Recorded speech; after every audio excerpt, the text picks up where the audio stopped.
Hémorragie sous-arachnoïdienne et hémorragie sous-durale. À notre époque, les accidents vasculaires cérébraux sont fréquents.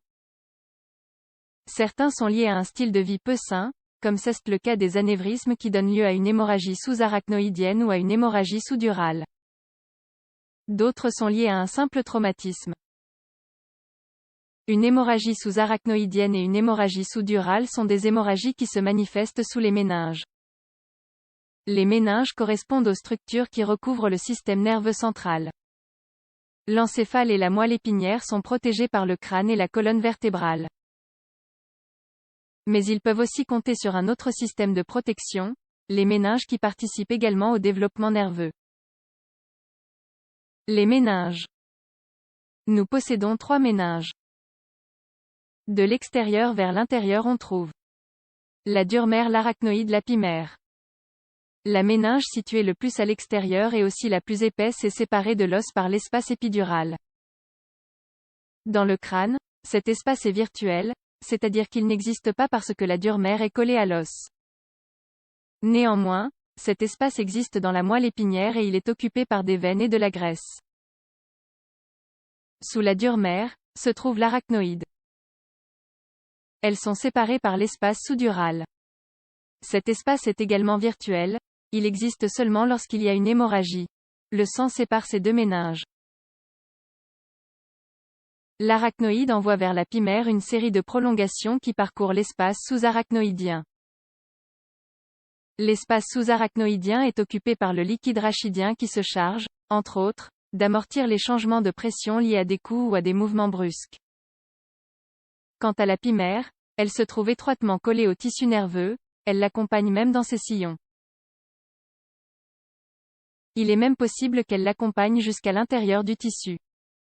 Lorsqu'il y a une hémorragie sous-durale ou une hémorragie sous-arachnoïdienne, la circonstance primaire est la sortie du sang des vaisseaux sanguins, sang qui reste ensuite coincé dans les espaces qui séparent les méninges. Cela provoque des dommages dans le tissu encéphalique, ce qui donne lieu à plusieurs tableaux cliniques. En fonction du type d'hémorragie, les éléments déclencheurs, le cours de la maladie et la phase clinique varient. L'hémorragie sous-durale.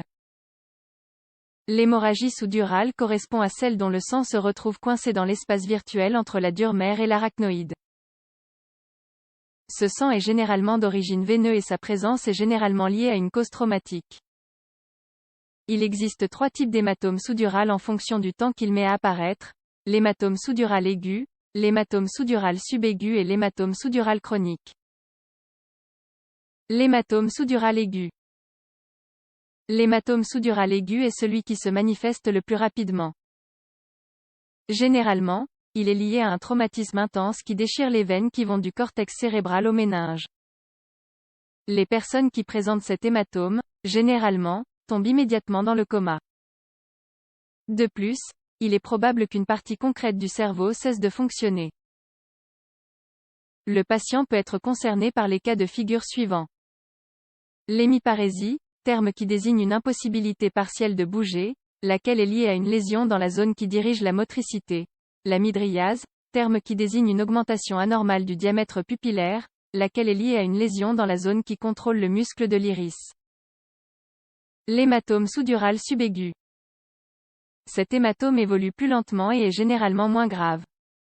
La raison est la suivante, la quantité de sang est moins importante et les mécanismes de coagulation peuvent freiner le saignement.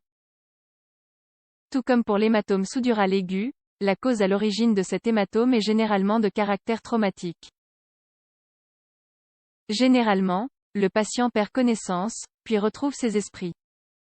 Par la suite, il fera l'expérience d'une obnubilation progressive. L'hématome sous-dural chronique.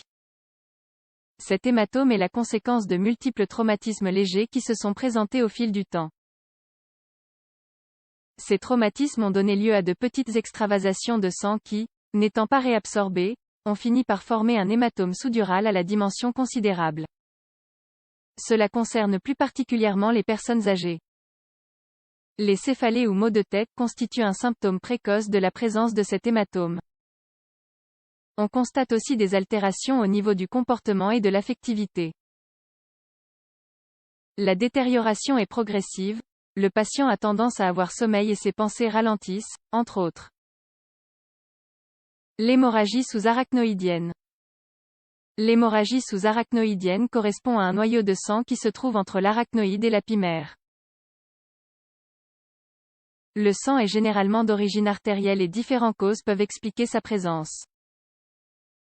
La cause la plus fréquente est une rupture d'anévrisme.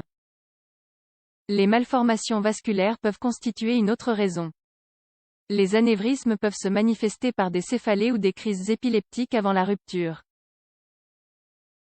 Dans près d'un tiers des cas, l'élément déclencheur de la rupture d'anévrisme est un effort physique avec une composante émotionnelle ou bien une longue exposition au soleil.